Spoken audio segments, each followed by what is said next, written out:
नमस्कार दोस्तों, पूजा की आवाज़ चैनल में आपका स्वागत है। हमारी आज की कहानी का शीर्षक है धुंधले रिश्ते। एक गांव में मधु अपने बेटे के साथ रहती थी। एक दिन उसके बेटे सुनील ने अपनी माँ को खबर दी। माँ, आपको एक खुशखबरी सुनानी थी। मधु, बेटा क्या बात है? सुनील, माँ, मुझे शहर में नौकरी मिल गई है। मधु, यह तो बहुत ही खुशी की बात है बेटा, लेकिन तू अकेला शहर में कैसे रहेगा? सुनील, माँ तुम चिंता मत करो, मैं शहर जाकर सब ठीक कर लूँगा। उसके बाद तुम्हें भी शहर बुला लूँगा।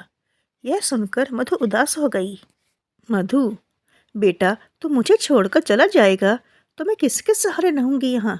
सुनील, माँ चिंता मत करो, थोड़े से पैसे जोड़कर आपको वहीं बुला लूँगा। कुछ दिन बाद सुनील शहर चला जाता है।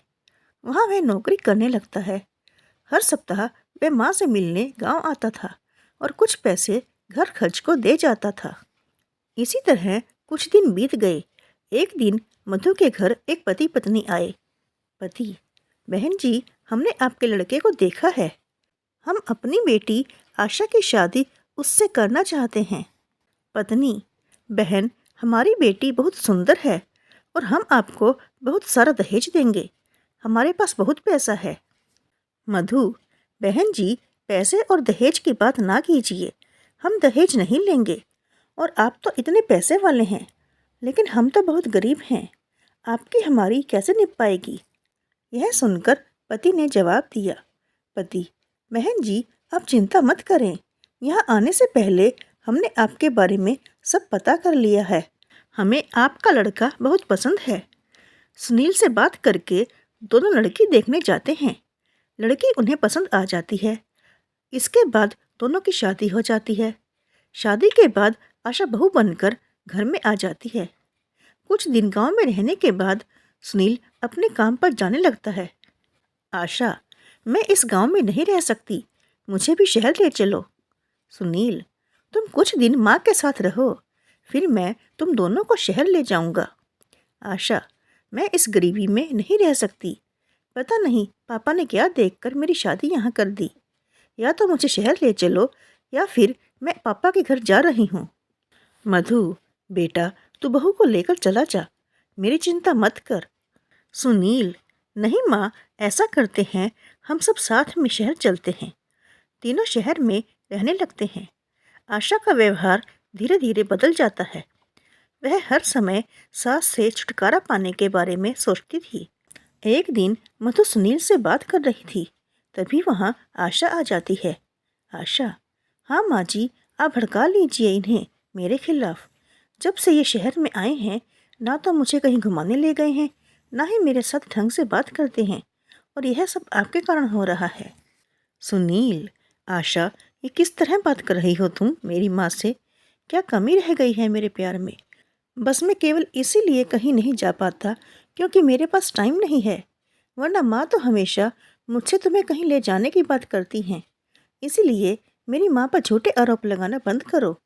यह सुनकर आशा और गुस्से में आ गई। मधु, बेटी गुस्सा मत कर, मैं इससे बात करती हूँ। सुनील, तो आज ही बहू को कहीं घुमाने ले जा और जो वो कहे उसकी हर बात माना कर। आशा, रहने दीजिए माँ जी, आप ही इन्हें भड़काती हैं और मेरे सामने भली बनने का नाटक कर रही हैं। मुझे अब कहीं नहीं जाना, और जाना भी होगा तो आपसे पूछने की जरूरत नहीं है। यह कहकर वह कमरे में चली जाती है। उसकी इस बात से मधु बहुत दुखी होती है। उसके अरमानों पर पानी फिर जाता है। इधर सुनील भी बहुत दुखी होता है। अगले दिन से आशा ने दोनों के लिए खाना बनाना बंद कर दिया और सुनील के जाने के बाद अपने पिता के घर चली जाती। घर का सारा काम मधु करती और जब सुनील के आने का समय होता तो उससे 1 घंटे पहले आशा आ जाती थी। इस बात का सुनील को जरा भी पता नहीं था। एक दिन आशा अपने साथ एक आदमी को लेकर घर आई। आशा, माँ जी, ये प्रकाश जी हैं। ये बुजुर्गों को तीर्थ यात्रा पर ले जाते हैं। 1 महीने की यात्रा है जिसमें सारे तीर्थ कराते हैं, बहुत कम खर्च में। मैंने पैसे जमा करा दिए हैं, अब शाम को ही इनके साथ चली जाना। मधु, लेकिन बेटी एक बार सुनील से तो पूछ लेने दे। आशा, नहीं माँ जी, वो आपको जाने नहीं देंगे और ऐसा मौका आपको दोबारा नहीं मिलेगा। मधु आशा की बातों में आकर शाम को उस आदमी के साथ चली जाती है। शाम को जब सुनील आता है तो वह माँ को ना पाकर पूछता है। तब आशा कहती है, माँ जी तो तीर्थ यात्रा पर चली गई हैं। उनके गांव से एक आदमी आया था, वो उन्हें अपने साथ ले गया। सुनील बहुत परेशान हो गया। वह कुछ दिन माँ का इंतजार करता रहा, लेकिन माँ नहीं आई।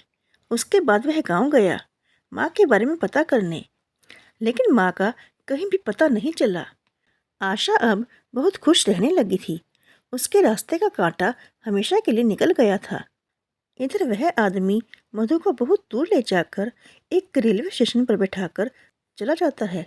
मधु को कुछ पता नहीं होता।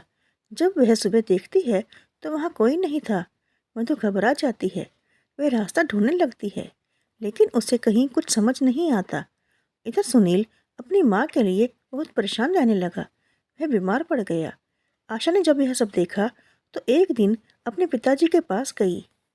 आशा, पापा, जिस आदमी को आपने भेजा था उससे पता कीजिए मेरी सास कहाँ है। उनके बिना तो ये बीमार पड़ गए हैं। पिता, बेटी, तेरी सास को छोड़ने के बाद वह आदमी वापस आ रहा था। उसका एक्सीडेंट हो गया और वह मर गया, और तब से मैं भी बीमार पड़ा हूँ। बेटी, हमें ऐसा नहीं करना चाहिए था। यह सुनकर आशा रोने लगी। इधर माँ के गम में सुनील की बीमारी बढ़ती गई। उसके बचने की कोई उम्मीद नहीं रहती। सुनील एक दिन आशा से कहता है, आशा, तुम मुझे गांव ले चलो। मैं अपने प्राण अपने घर में त्यागना चाहता हूँ। मेरी अंतिम इच्छा पूरी कर दो। यह सुनकर आशा रोने लगती है और सुनील को गांव ले जाती है। जब वे अपने घर पहुँचते हैं, आशा घर में जाती है तो देखती है मधु घर में खाना बना रही थी। यह देखकर वह अचंभे में आ जाती है। सुनील अपनी माँ को देखकर रोने लगता है। मधु सुनील की हालत देखकर उसे सहारा देकर बैठाती है। सुनील, माँ, तुम यहाँ कैसे? मैंने तुम्हें कहाँ कहाँ नहीं ढूंढा। मधु, बेटा, बहू ने जिस आदमी के साथ मुझे तीर्थ यात्रा पर भेजा था वह धोखा देकर भाग गया। मैं भटकते भटकते किसी तरह गांव पहुंच गई। मुझे लगा मेरा शहर में आना बहू को पसंद नहीं था, इसलिए यहीं मैं मेहनत मजदूरी करके अपना गुजर बसर करने लगी। लेकिन तूने अपनी ये हालत कैसे बना रखी है? आशा, माँ जी, मुझे माफ़ कर दीजिए। आपसे पीछा छुड़ाने के चक्कर में मैं अपने ही गृहस्थी में आग लगा बैठी। इनका ये हाल है कि डॉक्टर ने जवाब दे दिया है। यह सब मेरे पिताजी ने करवाया था। वे भी बहुत बीमार हैं और वह आदमी एक्सीडेंट में मर गया जिसे मेरे पिताजी ने भेजा था। सुनील, अब तुम यहाँ से चली जाओ। मैं अपनी माँ के चरणों में मरना चाहता हूँ। मुझे चैन से मरने दो। मधु, नहीं बेटा, अब तू क्यों चिंता करता है? मैं तुझे मरने नहीं दूंगी। और बहू को माफ़ कर दे, इसे अपने किए की सजा मिल गई। उसके बाद सास बहू ने दिन रात सुनील की सेवा की, उसे खुश रखने की कोशिश की। माँ का प्यार पाकर सुनील कुछ ही दिन में बिल्कुल ठीक हो गया। सुनील, माँ, मैं शहर नहीं जाना चाहता। यही कुछ काम कर लूँगा। शहर की चकाचौंध में सब धुंधला नजर आता है, यहाँ तक कि रिश्ते भी। कुछ दिन बाद आशा के पिताजी घर आए और मधु के पैरों में गिरकर माफ़ी मांगने लगे।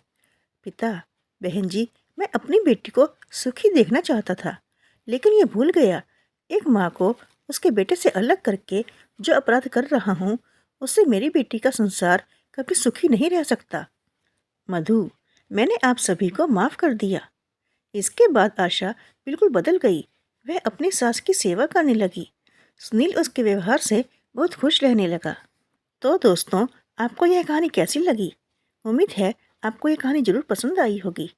और यदि आपको यह कहानी अच्छी लगी हो तो इसे लाइक, शेयर और हमारे चैनल को सब्सक्राइब करना ना भूलें।